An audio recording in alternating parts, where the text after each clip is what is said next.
प्यारे विद्यार्थियों, नमस्कार। आज की इस क्लास का जो विषय है वो है जनसंख्या घनत्व। इस क्लास में हम चर्चा करेंगे जनसंख्या घनत्व क्या होता है, विभिन्न जनगणना वर्षों में जनसंख्या घनत्व की प्रवृत्तियों में किस प्रकार से परिवर्तन आया है, क्षेत्रीय आधार पर जनसंख्या घनत्व विभिन्न क्षेत्रों का कितना कितना है और विभिन्न राज्यों का जनसंख्या घनत्व जनगणना 2011 के अनुसार कितना कितना है। इन सभी बातों को आज की इस क्लास के अंतर्गत हम देखेंगे। तो चलो शुरू करते हैं जनसंख्या घनत्व की परिभाषा से। प्रति इकाई क्षेत्रफल में निवास करने वाली जनसंख्या को जनसंख्या का घनत्व कहते हैं। जनसंख्या घनत्व के लिए जो सूत्र है वो निम्न प्रकार से है: कुल जनसंख्या बटे कुल क्षेत्रफल, यानी किसी भी क्षेत्र की कुल जनसंख्या बटे उस क्षेत्र का कुल क्षेत्रफल।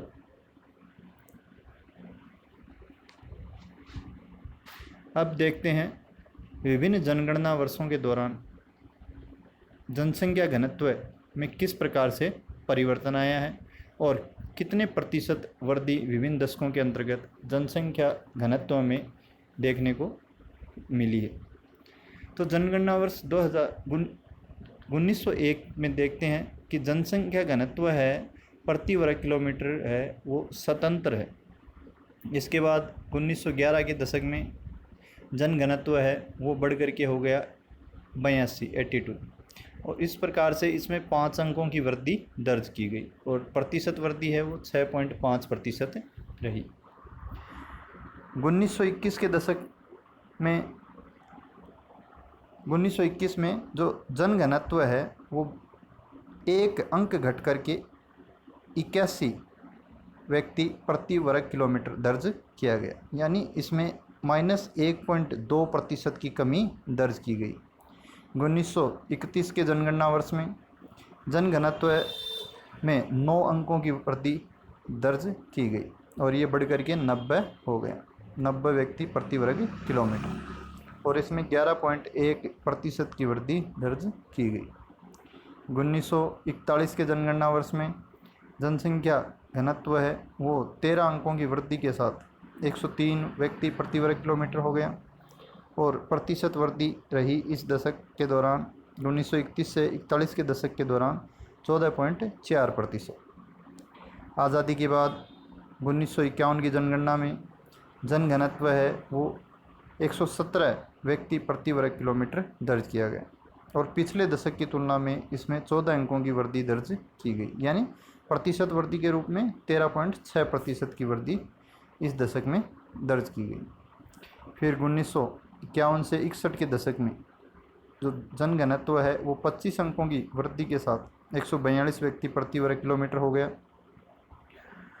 फिर 1971 की जनगणना में 177, 1981 की जनगणना में 216 व्यक्ति प्रति वर्ग किलोमीटर, 1991 की जनगणना में 267 व्यक्ति प्रति वर्ग किलोमीटर, 2001 की जनगणना में 325 व्यक्ति प्रति वर्ग किलोमीटर और 2011 की जनगणना में 382 व्यक्ति प्रति वर्ग किलोमीटर जनसंख्या घनत्व दर्ज किया गया।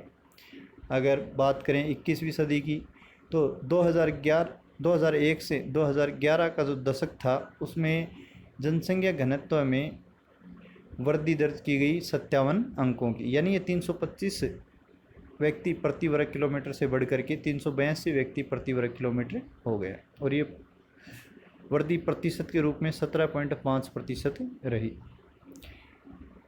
उपर्युक्त दशकीय जनघनत्व वृद्धि दर के आंकड़ों को देखने से स्पष्ट है कि 1991 से 2001 के दशक की तुलना में 2001 से 2011 के दशक में जनघनत्व के वृद्धि दर में गिरावट आई है, यानी 1991 से 2001 के दशक में जो जनघनत्व में प्रतिशत वृद्धि थी वो 21.7 दर्ज की गई थी, जो घट कर के अगले दशक में यानी 2001 से 2011 के दशक में 17.5% दर्ज की गई।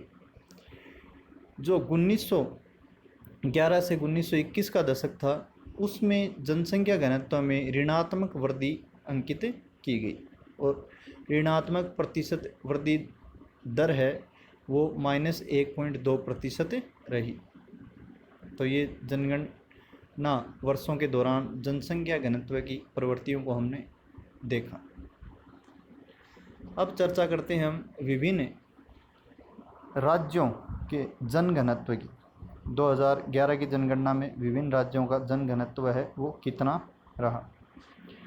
तो आप देख सकते हैं अपनी स्क्रीन पर जो सारणी है उसमें, इसमें जो दिल्ली है उसमें सर्वाधिक जनघनत्व दर्ज किया गया, वो प्रथम स्थान पे यहाँ पे आप देख रहे हैं 11,320 व्यक्ति प्रति वर्ग किलोमीटर जनघनत्व दिल्ली का।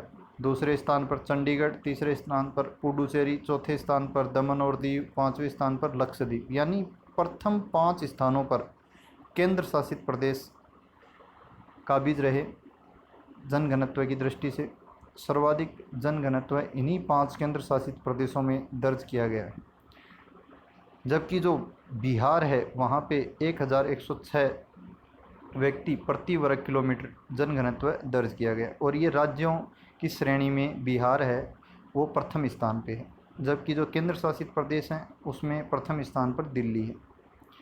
पश्चिम बंगाल का जनघनत्व है वो 1,028 व्यक्ति प्रति वर्ग किलोमीटर दर्ज किया गया 2011 की जनगणना में। फिर अगला स्थान केरल 860, उत्तर प्रदेश 829, दादरा और नागर हवेली 700, हरियाणा 573, तमिलनाडु 555, पंजाब 551, झारखंड 414, असम 398, गोवा 394, महाराष्ट्र 365, त्रिपुरा 350, कर्नाटक 319, आंध्र प्रदेश 308, गुजरात 308। यानी आंध्र प्रदेश और गुजरात दोनों का जनसंख्या घनत्व बराबर है। ओडिशा 270, मध्य प्रदेश 236, राजस्थान 200 व्यक्ति प्रति वर्ग किलोमीटर, उत्तराखंड 189, छत्तीसगढ़ 189, इन दोनों का भी बराबर है उत्तराखंड और छत्तीसगढ़ का। मेघालय 182, मणिपुर 128, जम्मू और कश्मीर 124, हिमाचल प्रदेश 123, नागालैंड 119, सिक्किम 86, मिजोरम 52, अंडमान और निकोबार द्वीप समूह 46, अरुणाचल प्रदेश 17 व्यक्ति प्रति वर्ग किलोमीटर।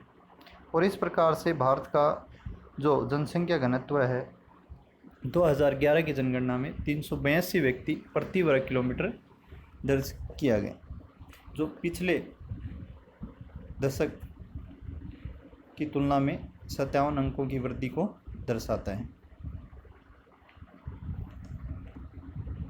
अब देखेंगे हम क्षेत्रीय आधार पर जनघनत्व का अध्ययन। यानी जनघनत्व की अध्ययन की दृष्टि से भारत को 6 क्षेत्रों में विभाजित किया गया। उत्तरी क्षेत्र, मध्य क्षेत्र, पूर्वी क्षेत्र, उत्तरी पूर्वी क्षेत्र, पश्चिमी क्षेत्र और दक्षिणी क्षेत्र। इसमें उत्तरी क्षेत्र में जो जनघनत्व है 2011 की जनगणना में 267 व्यक्ति प्रति वर्ग किलोमीटर दर्ज किया गया। जो सर्वाधिक जनघनत्व है वो 625 पूर्वी क्षेत्र के लिए इसमें दर्ज किया गया है। 625 व्यक्ति प्रति वर्ग किलोमीटर जनघनत्व है वो पूर्वी क्षेत्र। और जो क्षेत्रीय आधार पर अगर न्यूनतम जनसंख्या घनत्व देखें तो वो दर्ज किया गया है उत्तरी पूर्वी क्षेत्र के लिए 176 व्यक्ति प्रति वर्ग किलोमीटर। उत्तरी क्षेत्र है उसके अंतर्गत जम्मू कश्मीर, हिमाचल प्रदेश, पंजाब, चंडीगढ़, हरियाणा, दिल्ली और राजस्थान को शामिल किया गया। फिर है मध्य क्षेत्र। मध्य क्षेत्र के अंतर्गत उत्तराखंड, उत्तर प्रदेश, छत्तीसगढ़ और मध्य प्रदेश, जहाँ का जनसंख्या घनत्व है 417 व्यक्ति। पूर्वी क्षेत्र का जनसंख्या घनत्व है 625 व्यक्ति।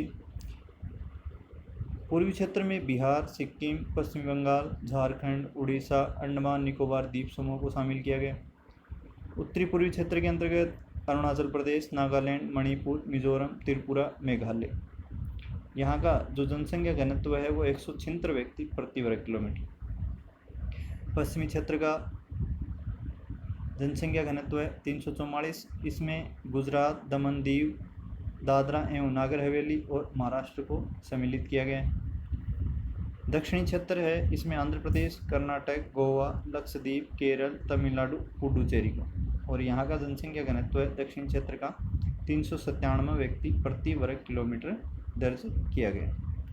तो इस प्रकार से आपने देखा कि क्षेत्रीय आधार पर विभिन्न क्षेत्रों का जनसंख्या घनत्व है वो कितना कितना है। सबसे ज़्यादा जनसंख्या घनत्व किस क्षेत्र का है, सबसे न्यूनतम जनसंख्या घनत्व है वो किस क्षेत्र का है।